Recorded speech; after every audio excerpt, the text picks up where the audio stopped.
For whatever reason, you don't believe you know how to recruit. And I say believe because that's why you think you can't recruit. You don't believe that you can. So, from my more than a couple of decades of success, here are my top 3 tips to help you.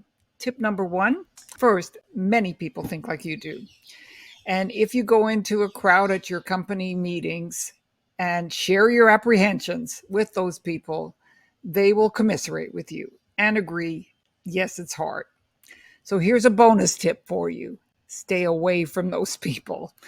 Talk only to the people who've had success. They may not be able to tell you exactly what to do, and that's because they likely think you already know it, or they think it's easy and because they've done it.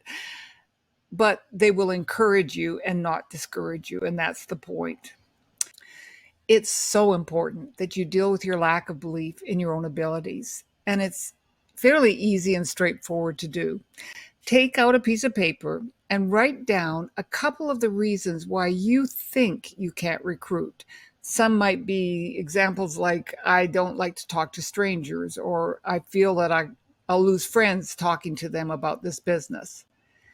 These are the stories that you're telling yourself.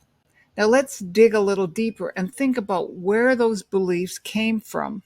My favorite story to illustrate this is a woman who thought that she couldn't sell because she hated talking to strangers and certainly hated asking them for money. When she finally realized that this was an idea that came from a time when she was a very small child, and for her safety, she was told not to talk to strangers and never to ask anybody for money, of course, or candy or whatever.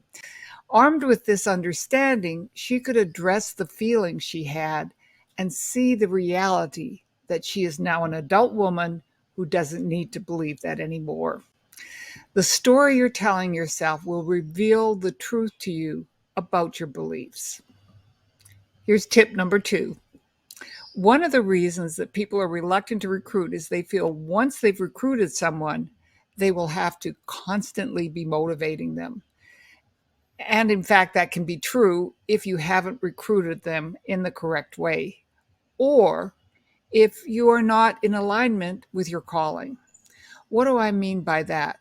Everyone has likely been asked what their why is in starting their business. And you may have heard that your why should impact others and have an emotional component to it.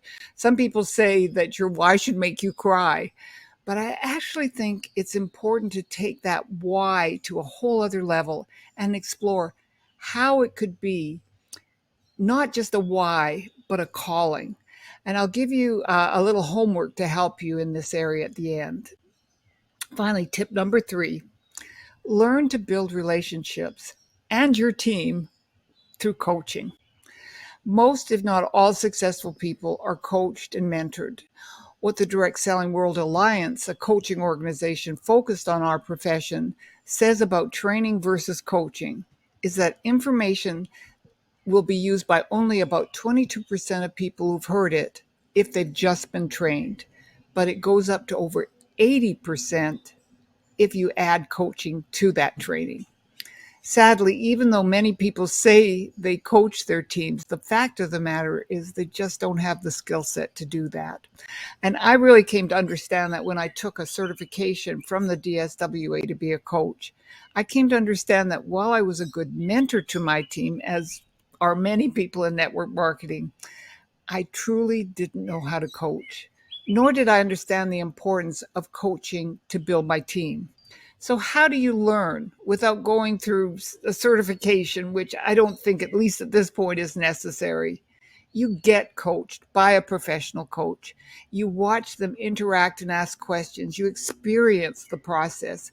And I also believe that you should take that experience of being coached one important step further. In my process, I include a short session with a client I coach to discuss it with them. By getting coached, experiencing the shift in the thinking that came from the coaching, and then debriefing, you will come to understand the importance and will develop an understanding of how it's done. So here's your homework. First of all, write down that story you're telling yourself and dig deep to see how it's stopping you and come up with ways that you can change that thinking. Then ask yourself sincerely why you want this business to be successful. Don't stop at what you've thought was your why. Don't stop at the obvious reasons, making money, whatever. Keep writing until you feel you've really found your calling.